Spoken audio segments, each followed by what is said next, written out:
All right, this is the panel people have been waiting for. Welcome to Radio Davos, the podcast from the World Economic Forum that looks at the biggest challenges and how we might solve them. Just days after the annual meeting, we ask, what just happened in Davos? We are going to try to solve the problem of AI in this panel. We have 45 minutes. Yes, AI was on everyone's lips and everyone wanted to hear from pioneers like Sam Altman. We're going to have better tools. We've had better tools before. I admit, it does feel different this time. There was a lot of talk, sure, but how did Davos change the world? Equally important, if not even more important, is measuring the outcome, the impact. For the forum, Davos is the culmination of impactful work going on around the year. I ask forum leaders, just what was the impact of Davos 2024? This event is more than just a convening. It's a way in which we commit to doing real, tangible action on the ground. This week at the annual meeting, we've got strong commitment from some of the largest CEOs to help small, medium-sized enterprises reduce their Scope 3 emissions. We've had dozens of amazing impacts. Our Edison Alliance initiative for digital inclusion in healthcare, education, and connectivity. We initially set a goal of $1 billion by 2025. We're on track to meet that at some point during 2024. There are 20 countries that are now building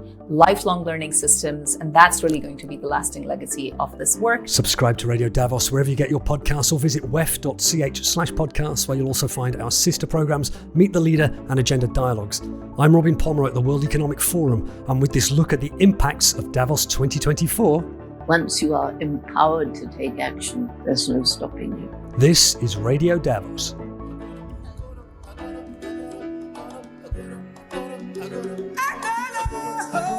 Well, that was the annual meeting 2024.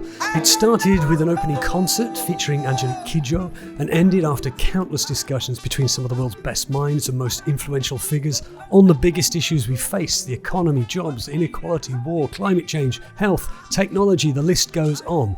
But is the World Economic Forum's annual meeting just a big talking shop, or does it have tangible impact? What you may not know is that the forum is not just a week of frantic activity at the start of each year in the Swiss Alps. In fact, my colleagues work throughout the year on projects in all those sectors I just mentioned, aimed at making a difference. And in this episode, I speak to the heads of the forum's many centres to see what impact they felt Davos had this year. You'll also hear clips from some of the most impactful discussions. They're still available to watch in full on our website and also on the podcast Agenda Dialogues. As artificial intelligence was perhaps the most discussed issue this year, let's start with the forum's Centre for the Fourth Industrial Revolution to see how the global conversation and action on artificial intelligence moved forward in Davos. Kathy Lee, head of AI, Data and Metaverse, World Economic Forum. I'm really proud of the presence of all of the key AI voices, but at the same time, also the key debates and the outcomes as well. We did cover from, the technology itself, the latest breakthrough in the technology, to the AI's impact on the economy, how does it transform industries and sectors and job markets, to how do we regulate and govern the technology and its applications, as well as the geopolitical implications brought by AI, such as on national security, diplomacy, and many other international fronts. We also covered a very important aspect, which is the access to AI models and data and applications, and how do we ensure that we don't further exacerbate the digital divide that's been existing for a long time. There's also key debates around the near-term risks versus long-term, and again, how do we put the guardrails in place to make sure that we cover the risks from both. I would encourage as much discussion as possible, but very importantly, among a very diverse community of opinions. Because only by doing that, we will be able to understand the technology better, not only among the general public, among the policymakers as well. All right, this is the panel people have been waiting for. We are going to try to solve the problem of AI in this panel. We have 45 minutes. Henry Kissinger used to say, people who need no introduction crave it the most. So I'm going to abandon that rule. I think nobody here needs an introduction. You know who they all are. And I'm going to assume none of them particularly care. Let me start with you, Sam. I think most people are worried about two kind of opposite things about AI. One is it's going to end humankind as we know it. And the other is, why can't it drive my car? Where do you think realistically we are with artificial intelligence right now? What is it for you? What are the things it can do most effectively? And what are the things we need to understand that it cannot do? I think a very good sign about this new tool is that even with its very limited current capability and its very deep flaws, people are finding ways to use it for great productivity gains or other gains and understand the limitations. So a system that is sometimes right, sometimes creative, often totally wrong. You actually don't want that to drive your car, but you're happy for it to help you brainstorm what to write about or help you with code that you get to check. And so we have help us understand, why can't it drive my car? Well, there are great self-driving car systems, but like at this point, Waymos around San Francisco there are a lot of them and people love them. What I meant is like the sort of OpenAI style of model, right, is good at some things, but not good at sort of like a life and death situation. But I think people understand tools and tool limitations of tools more than we often give them credit for. And people have found ways to make ChatGPT super useful to them and understand like what not to use it for the most part. So I think it's a very good sign that even at these systems' current extremely limited capability levels, much worse than what we'll have this year, to say nothing of what we'll have next year, lots of people have found ways to get value out of them and also to understand their limitations. So, I think AI has been somewhat demystified because people really use it now. And that's, I think, always the best way to pull the world forward with a new technology. I want to hear from you. What do you think is left for a human being to do? If the AI can out-analyze a human being, what's the core competence of human beings? I think there will be a lot of things. Humans really care about what other humans think. That seems very deeply wired into us. So chess was one of the first victims of AI, right? Deep Blue could beat Kasparov whenever that was a long time ago. And all of the commentators said, this is the end of chess. Now that a computer can beat the human, no one's gonna bother to watch chess again, ever. It's over. Or play chess again. Chess has, I think, never been more popular than it is right now. And if you cheat with AI, that's a big deal. And no one, or almost no one, watches two AIs play each other. We're very interested in what humans do. When I read a book that I love, the first thing I do when I finish is I want to know everything about the author's life. And I want to feel some connection to that person that made this thing that resonated with me. And, same thing for many other products that humans know what other humans want very well. Humans are also very interested in other people. I think humans we're going to have better tools. We've had better tools before, but we're still very focused on each other. And I think we will do things with better tools. And I admit it does feel different this time. Sam Altman, if you hadn't guessed, CEO of OpenAI, the company that brought you a little over a year ago ChatGPT. He was talking to CNN's Fareed Zakaria in a Davos session called Technology in a Turbulent World. Before him, you heard Kathy Lee, who heads AI work at the forum's Center for the Fourth Industrial Revolution. That center is run by our next speaker. Hi, Jeremy Jurgens, Managing Director at the World Economic Forum. We've had dozens of amazing impacts, but maybe I could just highlight three that were particularly special for me. First is we've continued to make progress on our Edison Alliance initiative to improve the lives of 1 billion people, through improving their digital inclusion in healthcare, education, and connectivity. And we're making good progress now with over 700 million lives touched across 330 projects in more than 127 countries. And so while we initially set a goal of 1 billion by 2025, I think we're on track to, meet that at some point during 2024. So it's really just great to see that kind of progress.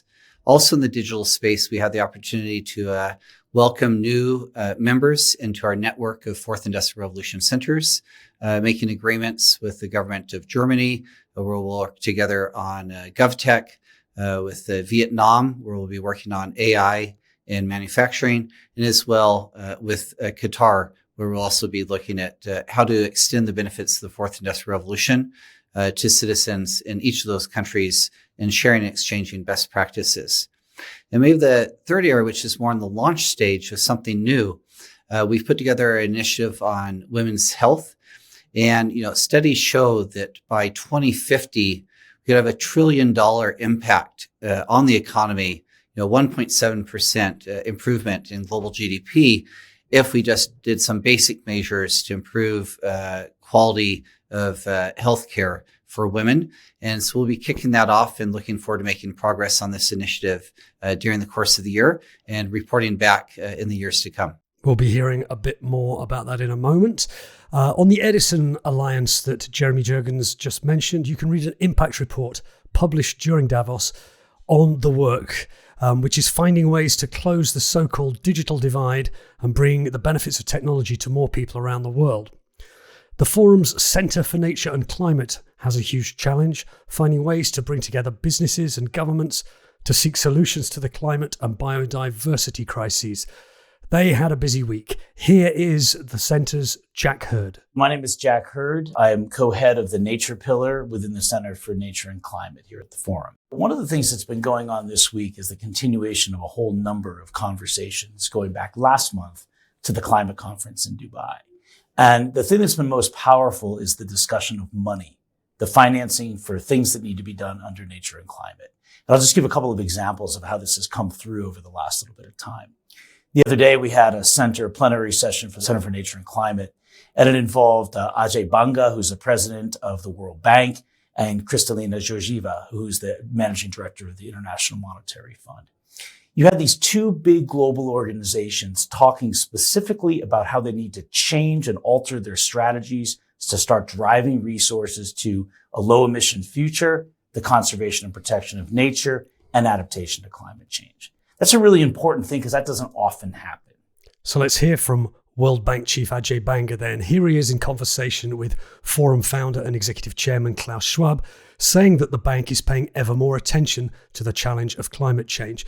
In the interview, which you can hear incidentally in full on our sister podcast, Agenda Dialogues, Ajay Banga says he views the bank's mission as tackling a triangle of challenges: inequality and poverty, humanity's impact on nature, and the big political dilemma, which is the trade-off between long-term and short-term goals.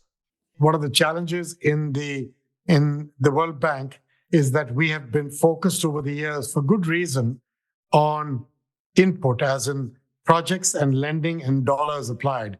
And those are important. But I think equally important, if not even more important, is measuring the outcome, the impact of those projects and dollars in terms of how many girls went to school, how many people got a better job because of a skilling institute that we invested in, how many tons of carbon emissions we avoided because of certain things we funded, how many private sector dollars we crowded in along with our own capital in a project to help drive impact. And I think measuring impact is really important. We are changing the entire corporate scorecard of the World Bank to focus a great deal on these measurements of impact along the dimensions of that triangle in terms of both quality of life, in terms of inclusiveness and driving against inequality, but also in the case of climate and nature, and doing so with long-term thinking. World Bank Chief Ajay Banga at Davos 2024. His counterpart at the International Monetary Fund was also there, another important figure in the fight against climate change. Here's the Forum's Jack Hurd again. The second thing that happened was a pretty robust set of discussions and a few sessions around subsidies, fossil fuel subsidies in particular, which according to the IMF come out at about $7 trillion a year. Now, look, every country is permitted to sort of subsidize what is important to achieve certain policy objectives. But with the phasing out of fossil fuels or the transition away from fossil fuels being a stated imperative, we now have the opportunity to retool that subsidy regime in many countries around the world. The IMF chief, Kristalina Georgieva, was in Davos. You can hear an exclusive interview with her on our sister podcast, Meet the Leader, coming soon. Here she is speaking at a session in Davos about the importance for all leaders to prioritize action on climate change. For all these leaders, I have one advice. Get your kids and especially your grandchildren, if you have some, on your phone, put their picture there. And when you don't know what is the right thing to do, look at them and it will come. It always comes to me, and I know it comes to Ajay. We have responsibility to be stewards of our beautiful small planet's future, because this is the home for the future generations we have to pass it to them the way we inherited it from our parents. Staying with climate, we're learning more about the impacts of climate change on health, an issue tackled by the World Economic Forum's Centre for Health and Healthcare. Hi, this is Shyam Bishen, and I head up the Center for Health and Healthcare at the World Economic Forum. We highlighted some of the key challenges on the health and healthcare side. One is on the climate and health side, where we brought in multi-stakeholder panelists from industry, from public sector. Minister of Health from Brazil, who's leading G20 health agenda, was there to highlight the impact of climate change on human health. Looking at some of the adaptation and preparedness strategies. You can hear the Brazilian health minister on a session called When Climate Impacts Your Health. She spoke in Portuguese, so for the sake of this podcast, let's hear what another speaker on that panel had to say. This is Vanessa Kerry, CEO of Seed Global Health, a non-profit that helps provide nursing and medical training support in poorer countries. The climate crisis is a health crisis, fundamentally. And that actually means it is a crisis, therefore, also of our stability, our security, our economic growth, and our fundamental future as a globe. When we think about it, health is fundamental to everything that we are trying to do. This is not a future problem, though. We always talk in future numbers. This is a problem happening here and now today. 2023 was an apocalyptic year in terms of extreme weather events and what we've seen happen. That is about to get worse. We are on a target now for 2.4 degrees Celsius. But optimistically, if we come out of COP and we hold it, we could stay a little bit lower. But we're really at a crisis, and it's going to come down to two things. We have to phase out fossil fuels, because this is a crisis of burning fossil fuels, and we have to mobilize more money, not only to the mitigation, but to the adaptation and the resilience so that we can offset what is happening and protect communities. You can read the forum's report called Quantifying the Impact of Climate Change on Human Health on our website. Here's Shyam Bishen again, the head of health at the World Economic Forum, on that women's health initiative that Jeremy Jurgens mentioned earlier. We just launched a Global Alliance for Women's Health in collaboration with Bill and Melinda Gates Foundation, which again has representation from governments, from G20, as well as from private sector. So this work will go on throughout the year. It's a 3-year-long initiative. So we come to Davos to highlight, to amplify our work, to get public perspective and feedback, but then we continue working on the initiative throughout the year. It is a sad reality that a really significant gap exists between both the experience and the outcomes of men and women going through the healthcare system. And it is a reality that is just not a north reality or south or east or west or developing or developed. It is a global problem, and is one that urgently and deliberately needs to be addressed. And we see 3 themes. The first one starts with biology. We do not understand female biology as well as we do that of men. And that is not only on what traditionally has been understood as women's health, so reproductive health systems, in, for example, endometriosis, which is a disease that affects 10% of women of reproductive age, yet it doesn't see the level of investment or interest in finding a diagnostic or finding a cure. This links me to my second point. There is an economic argument. We're not understanding it, the biology, because we're not investing in it. And it's not just about the investment in research and development of these conditions. It's also the investment, for example, in technology, where we see digital health being a real area for investment from the private equity community, the VC community, but only 3% of that investment is going into what we know as femtech. That was from a press conference about women's health that you heard Paula Belostas Muguerza, senior partner and Europe co-lead health at the consultancy Carney. The press conference was called Redesigning Healthcare with Women in Mind. You can see the whole thing on our website. Another forum centre working to improve the lives of women around the world is the Centre for the New Economy and Society, which publishes the annual Gender Gap Report. They also publish the Global Risks Report, which came out just before the annual meeting and set the agenda for many of the discussions. We dived into that on Radio Davos. Please check out that episode from a couple of weeks ago. At the end of the Davos week, I asked Forum Managing Director Sadia Zahidi, who heads that centre, to pick some of her highlights from this annual meeting. Sadia Zahidi, I'm Managing Director heading the Center for the New Economy and Society. For me, it falls into three categories. The first is really the outlook around the economy and around the risks that we face. So one thing is simply having a good radar, and that's what we did with our Chief Economist's outlook, with our Global Risks Report, and that provided a good backdrop to understand what the uncertainties are, what are the reasons behind them, and what might be some of the scenarios moving forward. But a second element within that category was our Future of Growth initiative. That's a 2-year campaign that's going to bring together policymakers, economists, and some business leaders to try to unpack this whole topic of how do we look beyond GDP. We say we want to look beyond GDP, but we don't actually do that. And so we've provided this Future of Growth framework that brings together GDP along with metrics on inclusion, sustainability, resilience, and innovation. And now we're going to work with about 15 countries to try to see what does that look like when you localize some of those learnings. The second big area is around human capital. And that's where we have two avenues of work. One is around really the development of human capital. So education, skills, learning. How do we do all of that much better, much faster? And I'm happy to report that the Reskilling Revolution initiative that we started 4 years ago announced this week that over 680 million people have been reached against a target of 1 billion by 2030. But more importantly, there are 20 countries that are now building lifelong learning systems, and that's really going to be the lasting legacy of this work. On the other angle of that is around jobs. So we know jobs are going to get disrupted. Our data, a lot of other data that was presented here showed that.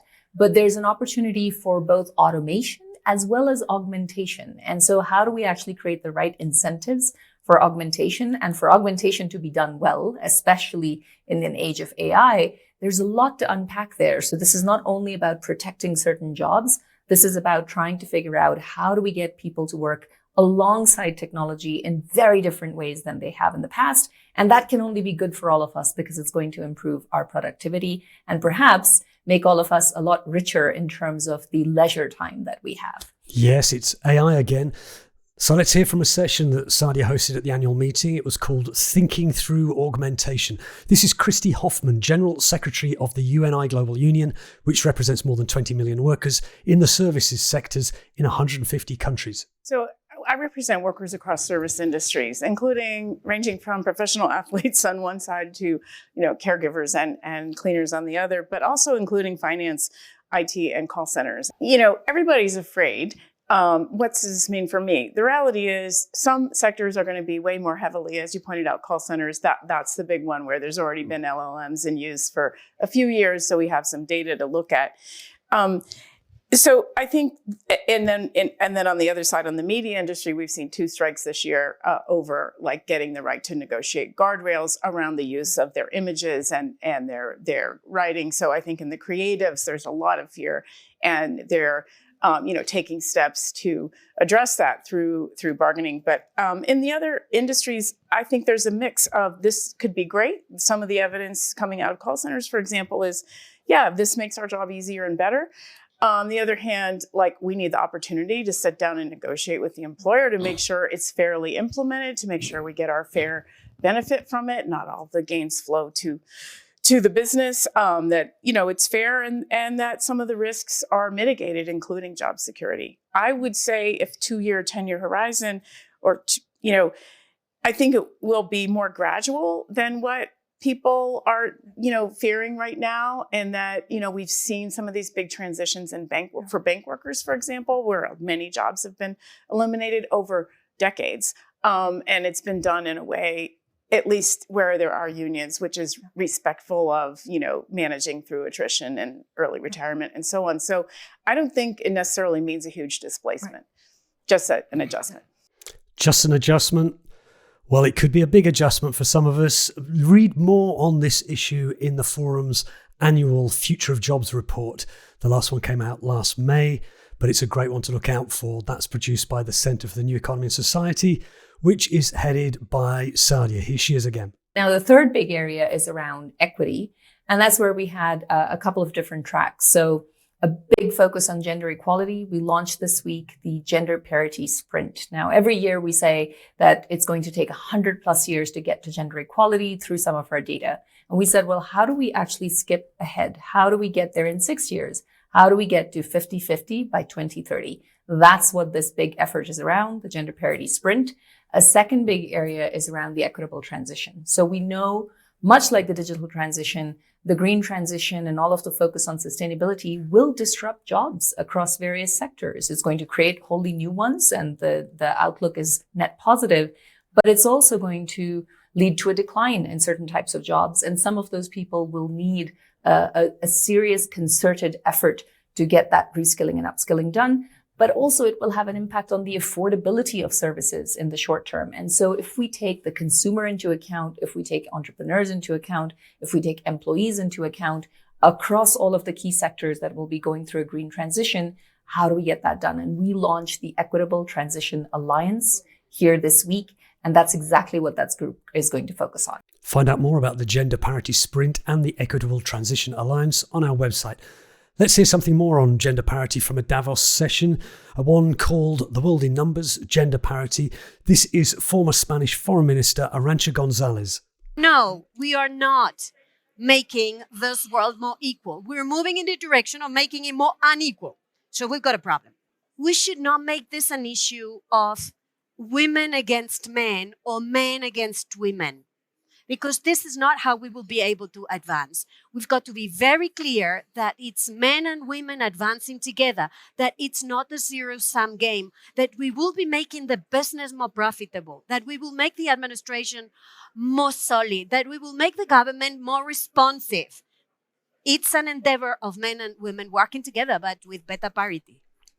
Arantxa González, Dean of the Paris School of International Affairs at Sciences Po. On now to another part of the forum, advanced manufacturing.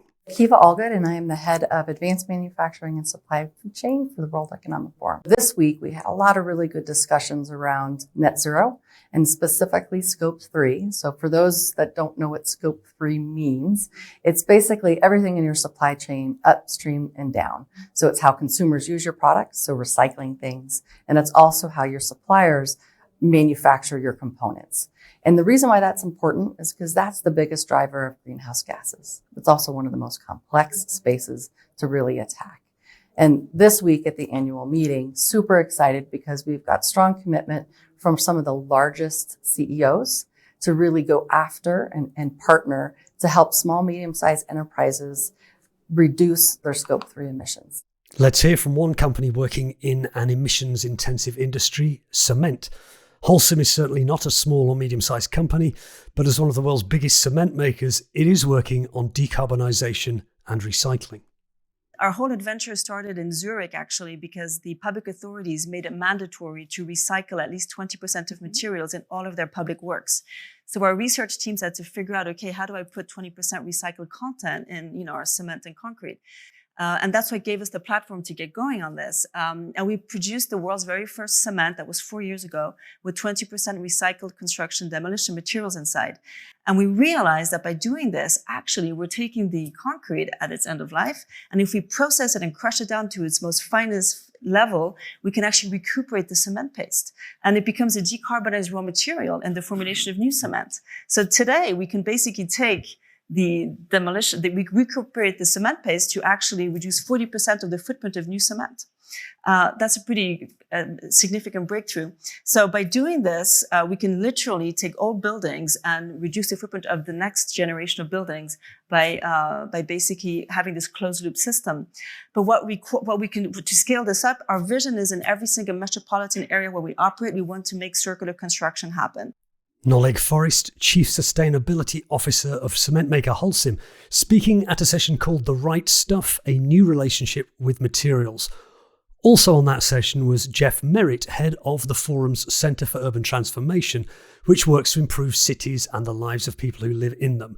Jeff told me about the impact of one project that he had been working on over the last year. I'm Jeff Merritt. I'm the head of urban transformation here at the World Economic Forum. I'm a member of our executive committee. Last year at Davos, we announced something that now we call Yes San Francisco, or Yes SF, and it was the idea could we work together in our hometown, San Francisco, to help to revitalize the downtown, to help diversify the economy and bring back that vibrant downtown?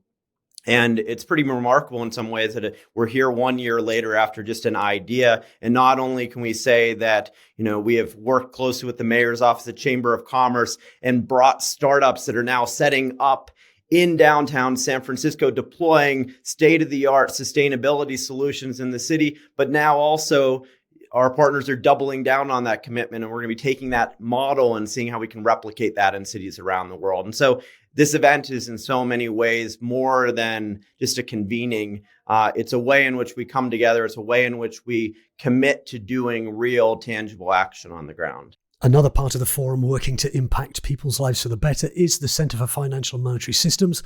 Let's hear from its head, Matthew Blake, on an initiative to help people plan financially for a longer life. My name is Matthew Blake. I run the Center for Financial and Monetary Systems here at the World Economic Forum. We had an amazing week here with the team. I think one piece that we're very proud of, and where we went live to a public audience on a deliverable, was a set of 6 longevity principles that are grounded in making strong and smart financial decisions over one's extended life period. Now that we as human beings are living 15, 20 years longer than we did historically, that's especially true for generations that are being born today. How do you think about the financial consequences associated with that longer life as it relates to your goals as an individual, buying property, going to school, various other life moments? How do you finance those things? And in addition to that, how do you finance a longer life in terms of health and community and so on? So this is a vital issue. We've issued 6 principles in conjunction with Mercer, and 20 companies have endorsed those to integrate those principles into their business operations, actually, and how they think about longevity in the context of their corporate responsibility. And so we're extremely enthused and delighted to have that outcome. You can read those longevity economy principles on our website. Links in the show notes. Let's take another look at tech. With artificial intelligence the most spoken about topic in Davos this year, one of the increased risks is in cybersecurity. Here's the head of Interpol, an organization with 196 member countries aiming to fight crime across borders. Jürgen Stock sets out the huge challenge from cybercrime. The global law enforcement community is struggling with the sheer volume of, let's say, cyber-related crime, so high-tech crime.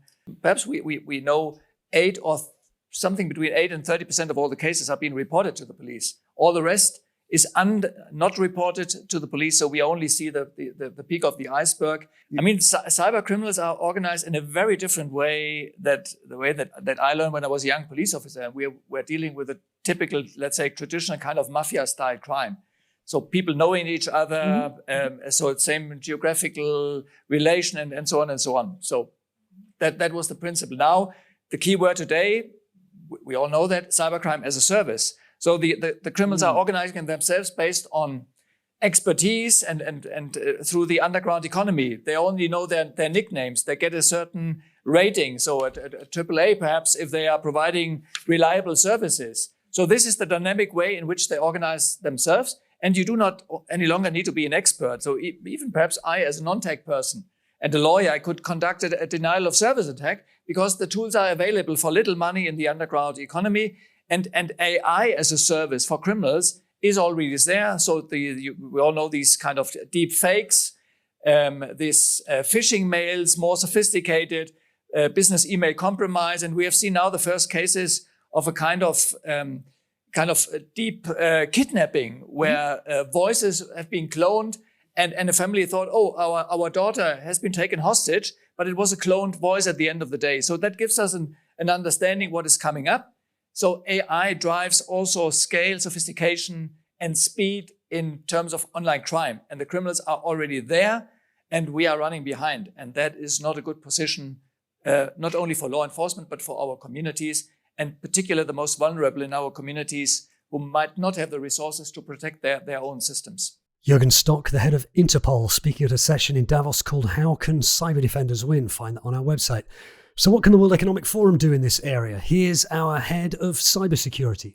My name is Akshay Joshi. I lead the broader operations of the Center for Cybersecurity here at the World Economic Forum. So each year at Davos, we launch our flagship report, the Global Cybersecurity Outlook.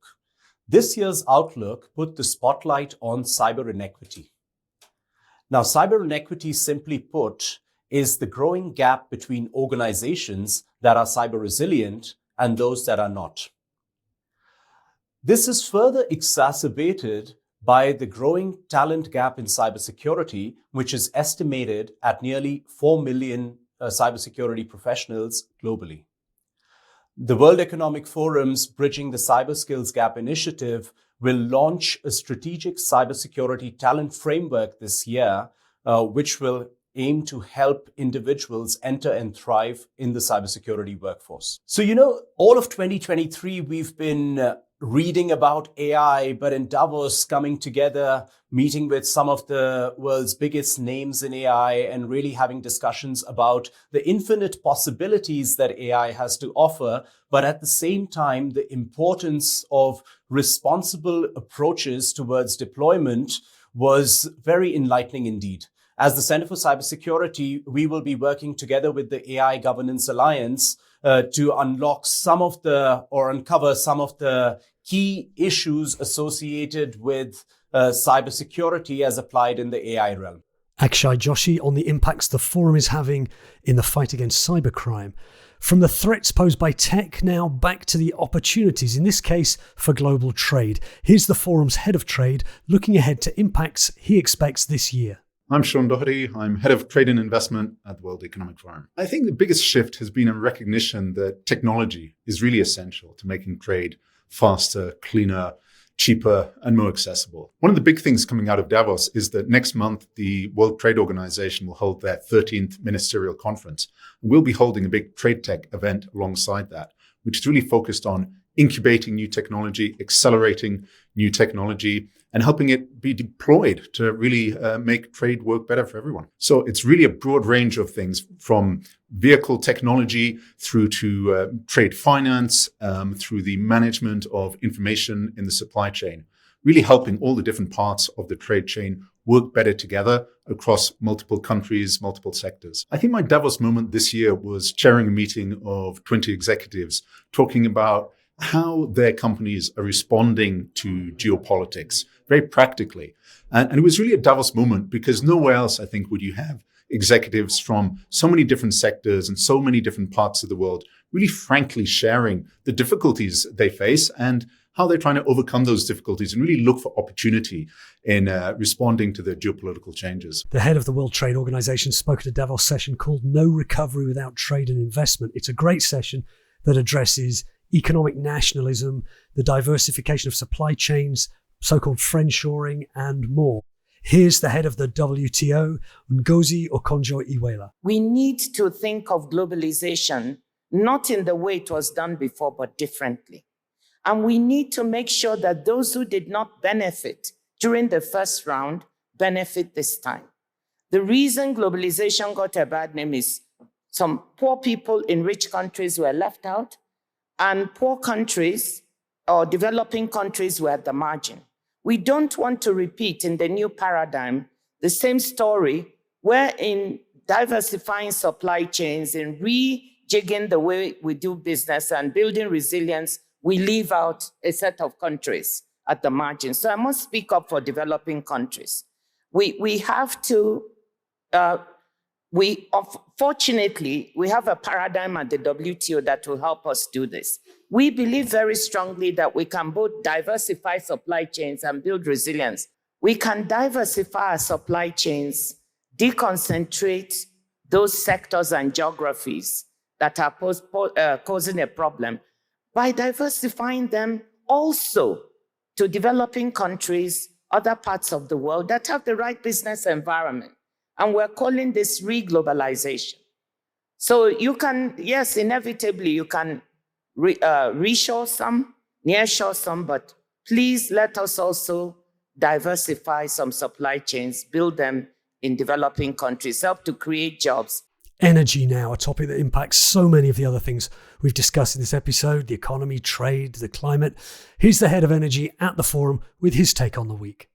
Roberto Bocca, head of the Center for Energy and Material at the World Economic Forum. We have three big themes. The first one was how we move forward with the business case and the economic case for the energy transition. The environmental case is very clear, but now we need to make things happen. We need to accelerate, and the business and economic case is a critical one. That is first topic. The second one is the element of addressing energy demand, how we can be more efficient in the way we use energy. And the third element is the element of energy equity. There is no transition if this is not an equitable transition.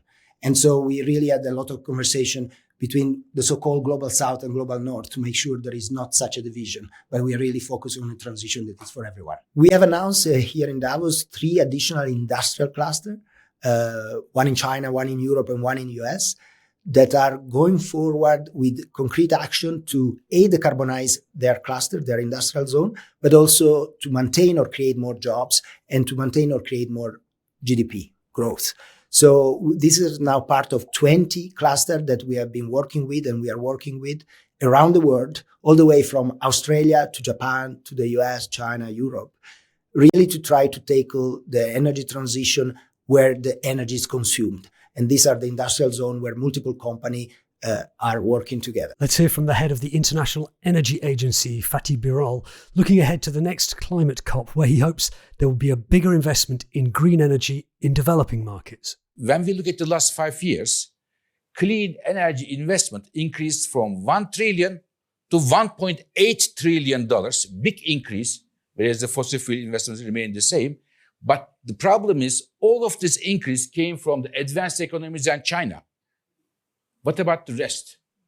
So we need everybody to be on board. So therefore, it will be great if the next COP29 in Baku, can have a look at this missing bit, and which means, for me, the fault line of our fight against climate change and how we are going to support the emerging and developing countries for clean energy investments. Fatih Birol, Executive Director of the International Energy Agency, speaking in Davos at a session called Transforming Energy Demand.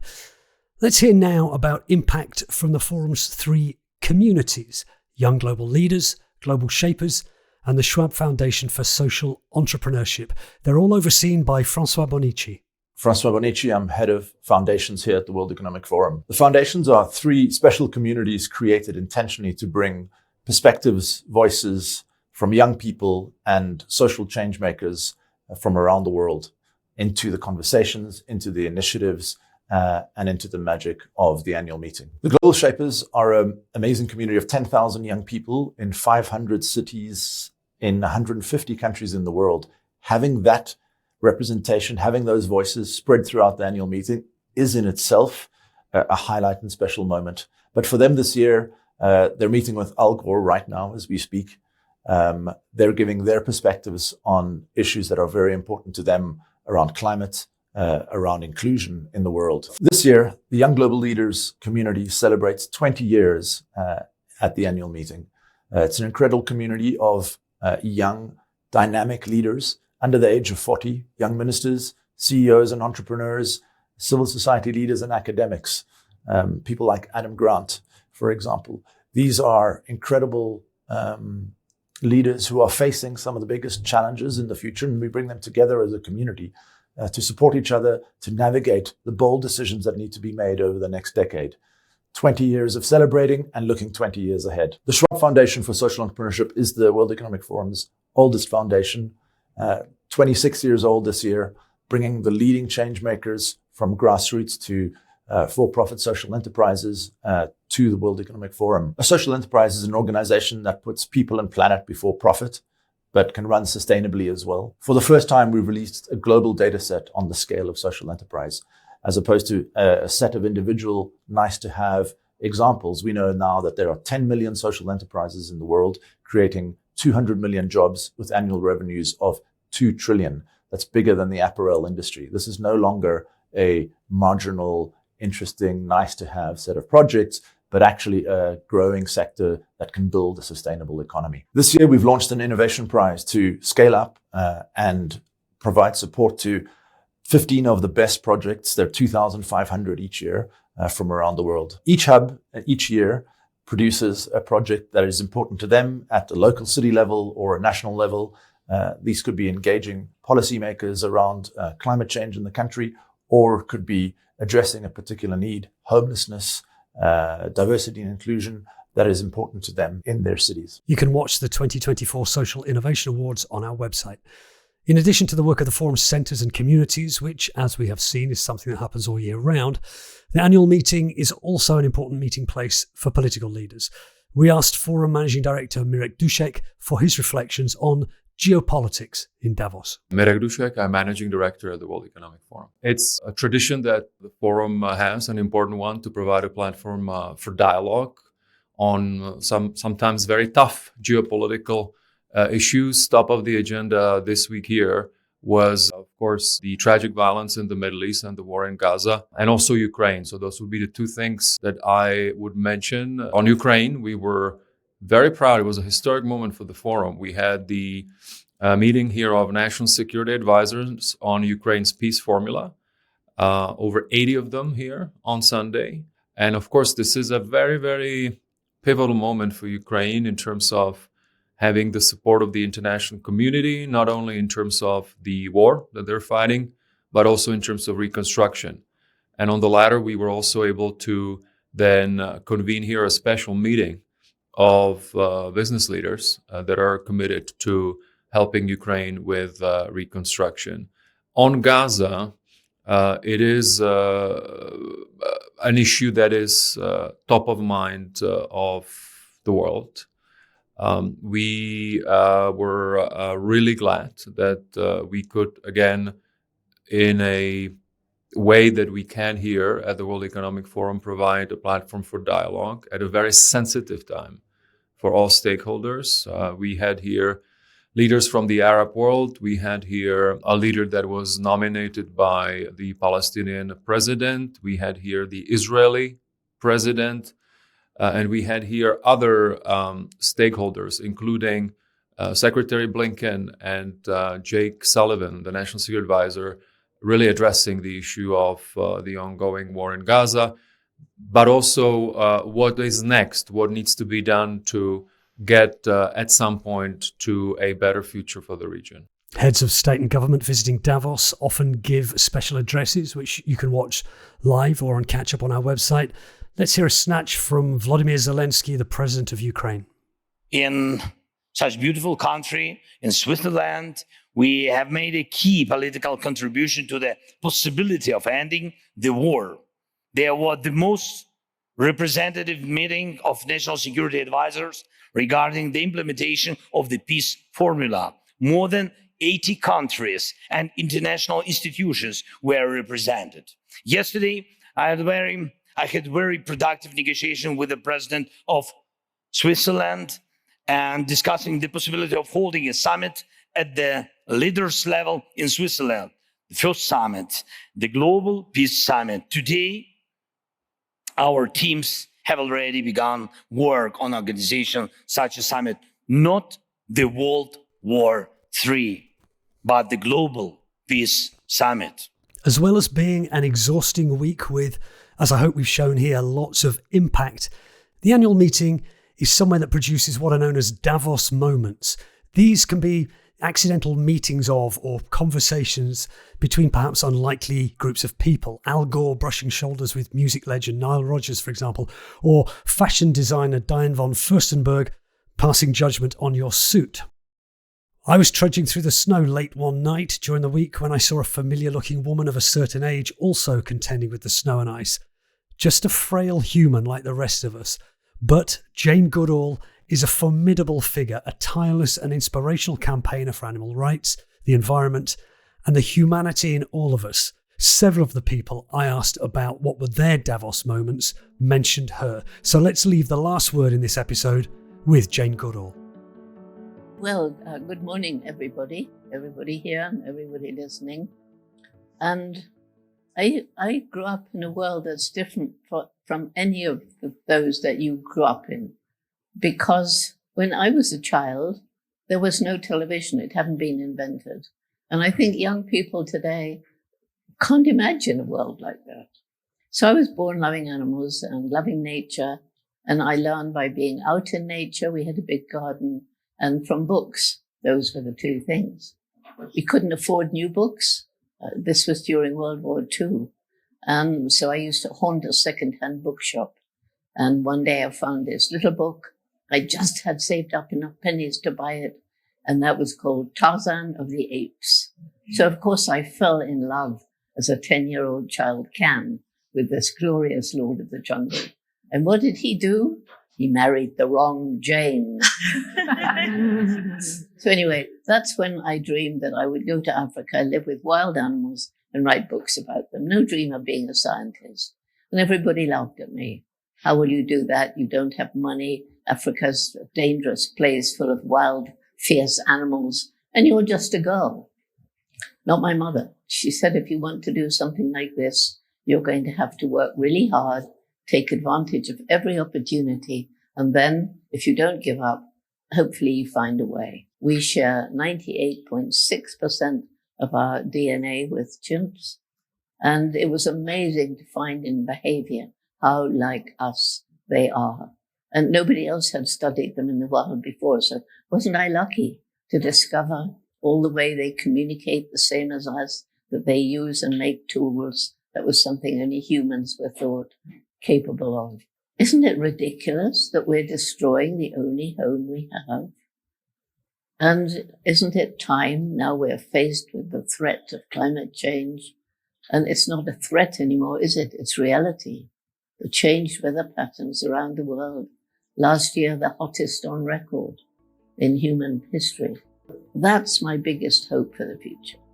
All the young people around the world, once you understand the problem, once you are empowered to take action, there's no stopping you. Jane Goodall spoke on several sessions in Davos. They're all available to watch on our website. And there'll be lots more from Davos in the coming weeks across our podcasts. Radio Davos, Meet the Leader and Agenda Dialogues. Find them all at wef.ch/podcasts or on your favourite podcast app.